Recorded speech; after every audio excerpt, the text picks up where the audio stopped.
I mean, there's such a different energy with the young filmmakers now, which I love. And I'm working, I work with a lot of young YouTube cats and digital content creators, and they move so fast. And there's not always the same delineation. With unions and how big films work, it's like, this guy can't touch a light because of union rules, and this guy only does this. But now, like, the young filmmakers that are like come from the digital world, they've been like cutting their teeth doing YouTube and whatnot. They all do everything. Yeah. There's not one director on the set. They're like all, like, you can have a set with like a crew with like 4 or 5 dudes, and they all direct, they all do sound, they all move, they know, you know what I'm saying? That one may be directing this one, but they all can do it, and they don't, there's less of a delineation of like, I only do this and I don't do that. And you know what I'm saying? They're like, no, they can all pick up anything. It's almost like being a musician that they all play all the instruments. And so it kind of moves faster, and the communication is kind of like different. You know what I'm saying? So I appreciate that aspect of what's going on. I don't know. We're gonna see how things move differently, because sometimes I work with more traditional directors and go, God, you guys are moving so damn slow.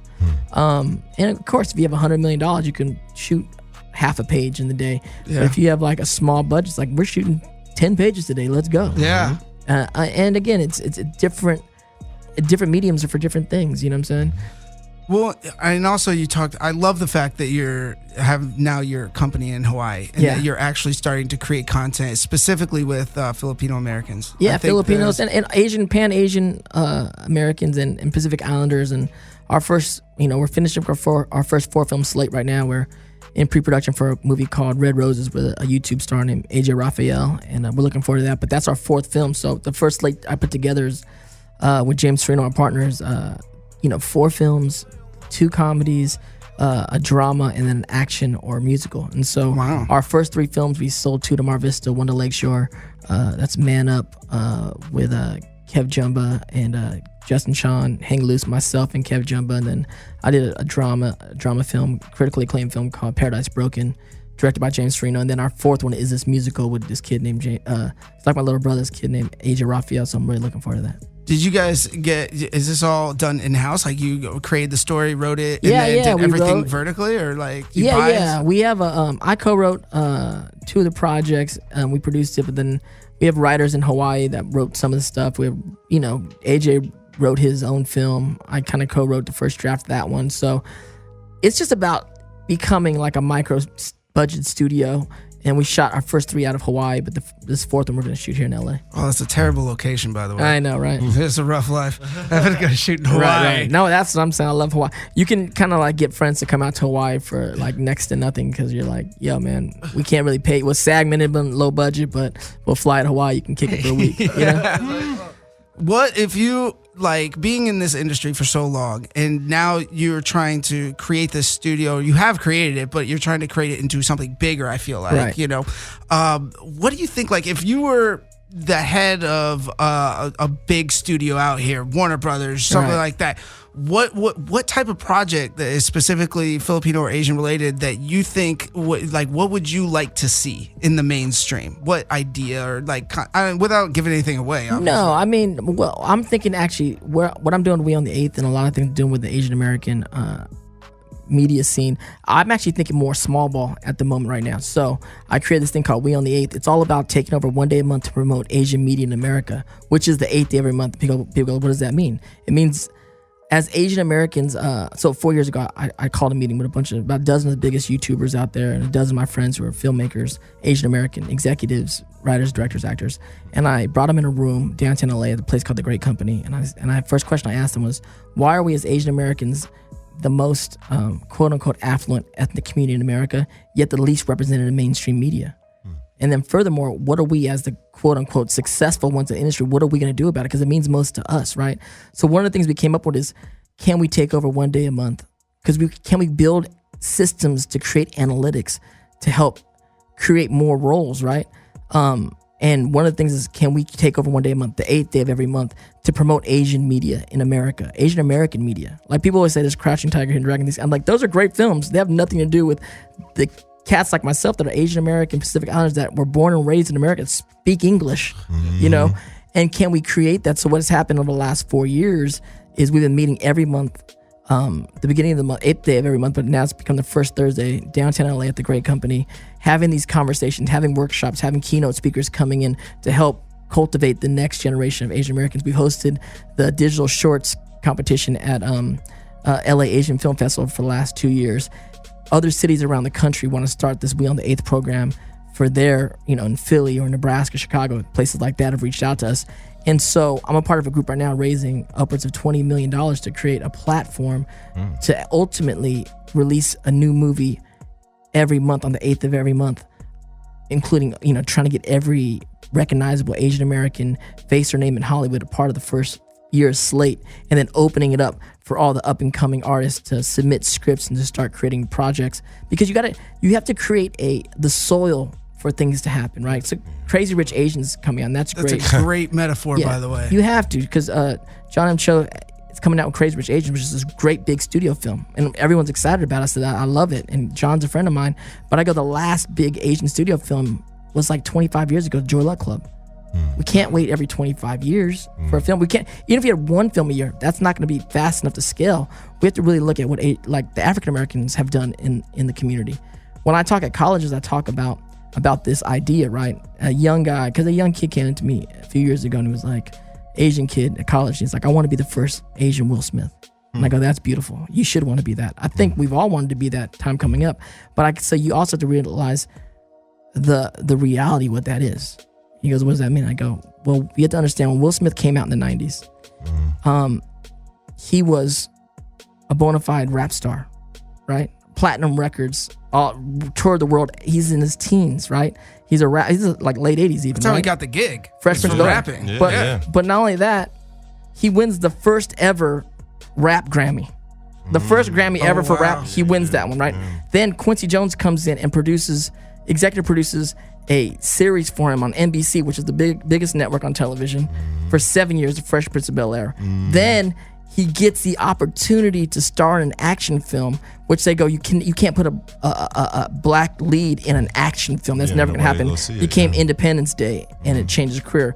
Consequently, the producer of Independence Day is a guy named Dean Devlin, who is Filipino, half Filipino, right? So that's a big thing. I look at the young Asian actor like, that's a lot to accomplish. You want to be the first Asian Will Smith? That's a lot to accomplish. You can maybe do it, but that's a lot to accomplish. I go, but before that, let's break it down before that. He goes, what? He goes, on the shoulders of that, do you understand that African Americans have been making content in this country, in America, for over 200 years? Yeah. Breaking back all the way back to days of juke joints. They created blues. Blues became jazz. Jazz became pop music. Jazz became rock and roll. Elvis and rock and roll because of blues. Yeah, in the 70s, the Harlem Renaissance came on. They started making films. Started making all this content, right? Consequently, in the 90s, hip hop comes up and replaces rock and roll as pop music in America. The rise of Will Smith. You're talking about hundreds of years of content. I go, as Asian Americans, we have to start making more content. It's not going to take us 200 years, but we have to start somewhere. We have to put out 10 to 20 smaller films. We need to create our own BET. We need to create this. We need to create these systems and these analytics. We need to create this soil for the stars to kind of come out of, and we need to train the next generation of content creators. And I'm not just talking about actors. Yes, actors we need to train in front of cameras, but we have to train the writers, the directors, the sound guys, the set designers. We need to create this, and a lot of that is because I grew up in Hollywood, and of course I've had a lot of success in the pop side of it, right? But if you look at my career in the 90s, I grew up a lot in Black Hollywood. And so I did all the black shows from Moesha and Hanging with Mr. Cooper and Fresh Prince and all that kind of stuff. A lot of African American film, because in Hollywood, if you're not white, you're part of the minority. You're black. And if you look back, especially in the 90s and 2000s, and who's who in Black Hollywood, I'm like one of the prominent people in that scene. And I take pride in that, but also I want to take some of that information and help spread it to the Asian American creative community, as we're a better chance for us as we're coming into this new generation of media. Because ultimately, when I talk to kids, I go, do you understand, even when I talk to businesses as we're raising money, is that over 90%, maybe 99% of all the Asian roles you've ever seen in Hollywood, since the beginning of Hollywood, every role, including roles I've done, is a white man's perception or of an Asian person, right? That's what it is, and there's truth in it because it's a white man's experience of Asians in America. But like 99% of the roles is a white man's experience of Asians. Going into this new world and how the world's changed, it has to change. Most of the product coming out has to be Asians' experience of themselves. Yeah. That's where it has to go forward. And again, there's truth in both sides of it. It just has to be more balanced. And so it's not on the pop culture or even like the white society to create these projects for us. It's ultimately on us to start creating our own projects, and the ones that will be able to kind of jump into the mainstream market will. But we need to, like for Will Smith, we need to create that culture, that soil for the ones to jump out that can, but we'll still have a self-sufficient, viable product that we're creating ourselves. So that's what we're doing. I think your content and your culture is there. Definitely your passion and your experience. And one of the things I think that you particularly have a great advantage of now in this time is because it's digital. Yeah. And there's a lot more avenues. It's lower cost to do really good quality stuff. And that's something like you go back, I want to be the Will Smith of the Asian community. Well, Will Smith didn't have that back then. So that was more of a challenge. Now that I feel like knowing you and after getting a vibe of spending some time with you, I feel like you're not only more than capable, but I could see that you have a vision in your head that you're driving towards, and you're more, from my perception is you're like, okay, here's the end game. What do we have to do to get there? And let's be pragmatic, and let's be objective, and let's have fun doing it. And let's have fun. It's just about inspiring other folks about it. You know what I'm saying? Because it's not going to be one person. You know what I'm saying? A lot of times as a young artist, it's like, I'm going to be the guy. And it's like, great, you should want to be that. But as you get older, you realize the movement is not one person. Bruce Lee was amazing as an Asian American star in the 70s, but we haven't had a star get anywhere near what Bruce has done. You know what I'm saying? And that's like 40 years ago. Plus, we need a movement is a whole community. It's not one actor. It's a dozen plus actors working. It's musicians working. It's like songs dropping on the radio, fashion designers making fashion. It's everything. That's and again, we can look at the African American kind of culture and how the creative culture of what went on and how they kind of created and take notes from it. It's not like the African American thing is perfect by any means, you know what I'm saying? But it's the blueprint of what we can do.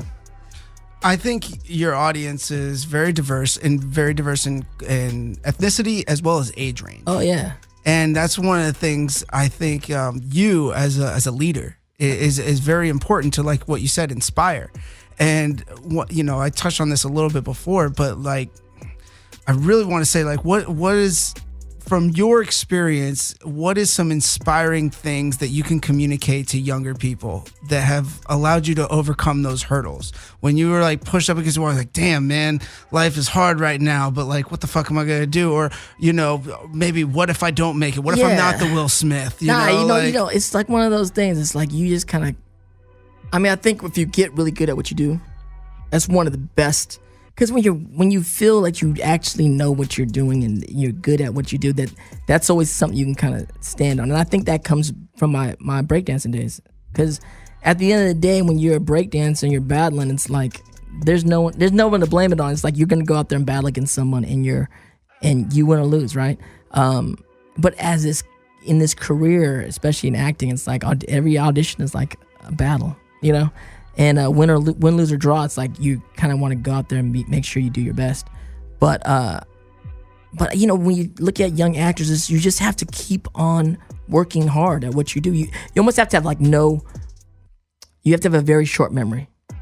Because at the end of the day, you're going to fail more than you're going to succeed. No one's booking every job, every audition they go out for. There's nobody. It's like if someone says like baseball, right? If you batting 300, 350, you're going to Hall of Fame. Yeah. You know what I'm saying? Literally. So you just have to, it's hard. This industry is super hard, but life is hard. That's why I tell a lot of young artists out there too. It's like when I'm talking at colleges, because a lot of time when I talk to colleges, you're not just talking to art students, right? You're talking to everybody out there, and a lot of times in college, like no one's really telling you how hard life actually is. No matter what you do, there's no, you know what I'm saying? There's no magic job you can pick or path you can pick that all of a sudden you're on easy street. That's not how life works. I said no matter what you end up doing or what you end up choosing to do in your life, you're never gonna have enough time or money. Doesn't matter how much money you have. You're never gonna have enough time, you're never gonna have enough money. So you better be wise about what you spend your time and money on. And I'm not saying everyone has to live a life through artistry or something like that, right? Because I'm like, even if you're a doctor, like don't think that's like easy street, or I'm gonna be a lawyer. Hell no, like those are, you know, you're never gonna have enough time. A lot of my families are doctors and lawyers, and then we talked about this before, but sometimes they look at me out here in LA and they're like, damn, Dev, I wish I could just do what you do. And I'm like, bro, I am not balling. All right. Like you have your own home, you know, you got your career, like you got your shit in order, and you might be stuck on the 9 to 5, but you know, I might be perceived to be having a little more fun, but the struggle is real either way. Like, the struggle is real either way. And it really made a lot of sense to me when I spoke at a Latino executive conference, and I sat there and listened to a lot of different other executives that were, you know, CFOs of companies or head of H&R. Like these cats were doing. I never grew up in the corporate world, and I was like, I didn't even know I was at this conference. And they asked me to speak the last day, and I talked about being one of the only creative people there and how it really broke down a lot of stereotypes that I had, that I'm sure they had. It's like when coming into this conference, like, because I grew up on the art side, you know, there's a big divide between the corporate and the artists. Yeah. But what you realize, for either side of us to be successful, you're not working 20 hours a week, 40 hours a week. You're working 80 hours a week, right? Yeah. You're constantly trying to reinvent who you are, breaking through the plateaus of what other people think you are, right? As a creative person. Same thing with the corporate people. They were like these Latino executives that were telling their stories for them to achieve success in what they were doing. It mirrored a lot of what we were doing on the artist side, but we just don't see eye to eye. And I go, now's the time for us to break a lot of those stereotypes and work together to create, you know, how we can work together and see each other more as less different and more similar, because people who are successful are actually more similar than you think.